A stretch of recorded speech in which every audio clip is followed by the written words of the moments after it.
Be aware. And I'll explain to you this afternoon how awareness will bring the change. Where does compassion come in? Where does guilt come in? You'll know when you're awake.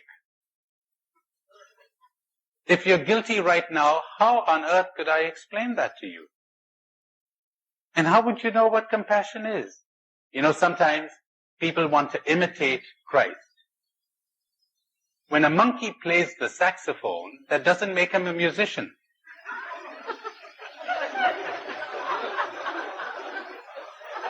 It really doesn't. You can't imitate Christ by imitating his external behavior. You've got to be Christ.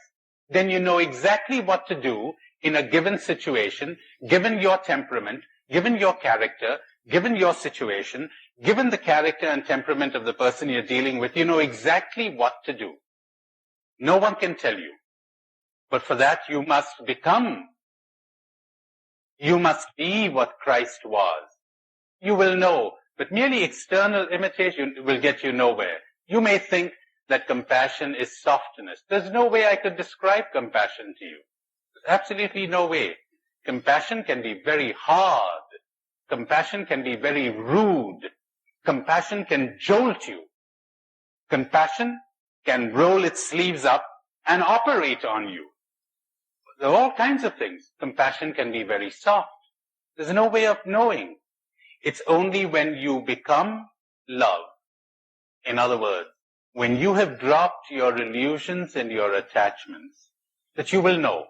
As you identify less and less with the me, you're more at ease with everybody and with everything. Do you know why? Because you are no longer afraid of being hurt, or not liked, or being left. And you no longer desire to impress anyone. Can you imagine the relief when you don't have to impress anybody anymore? Oh, what a relief. Happiness at last. And as I said to you this morning, you don't feel the need or the compulsion to explain anything anymore. It's all right. What's there to be explained? And you don't feel the need or the compulsion to apologize anymore? What could you expect of an ass? He behaved like an ass. Now what I need to tell you, or well, you don't even feel the need to say that, but if anything had to be said, I'd much rather hear you say, you know, I've come awake, than hear you say, I'm sorry. I'd much rather hear you say to me, I've come awake since we last met. Won't happen again. Than to hear you say, I'm so sorry. Why would I demand an apology from you? Ever thought of that? Why would anyone demand an apology? There you've got something to explore. You're thinking of someone mean to you. Nobody was mean to you. You missed that. Somebody was mean to what he thought or she thought was you, but not you. Nobody ever rejects you. You're just rejecting what they think you are. If you choose to pick that up, that's your responsibility. But that cuts both ways, you know. Nobody ever accepts you either. Ever thought of that one?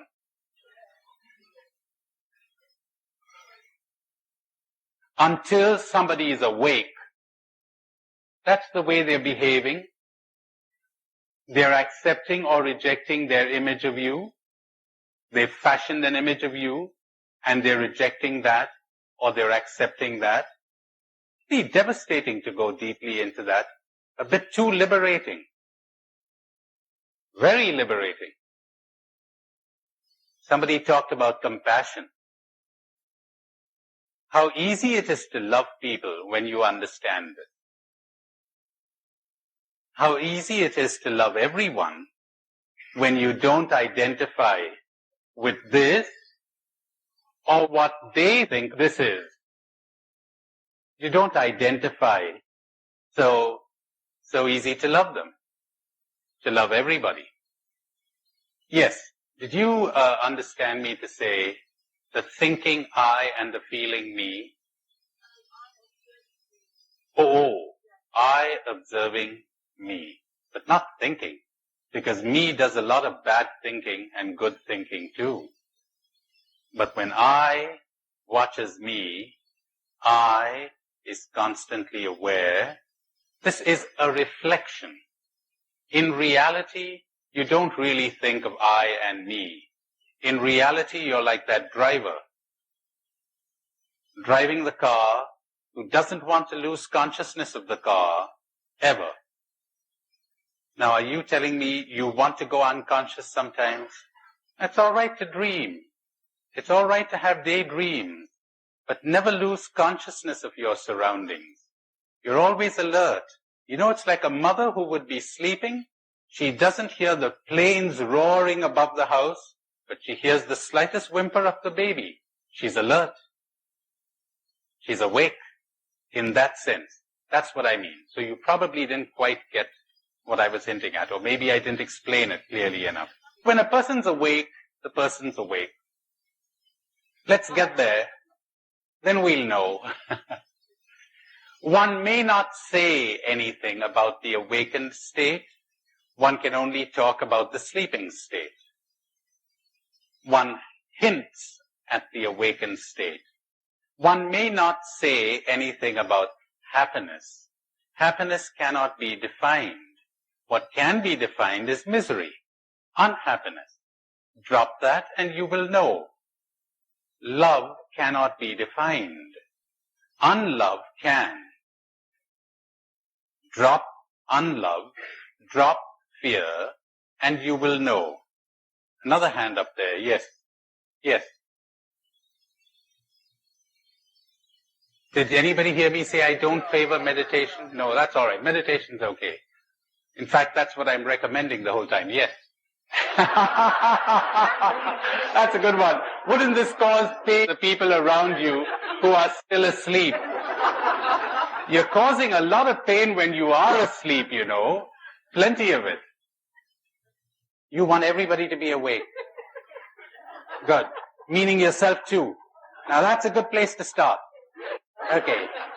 Oh, you don't want to be awake. Oh, you are? Congratulations. Yes.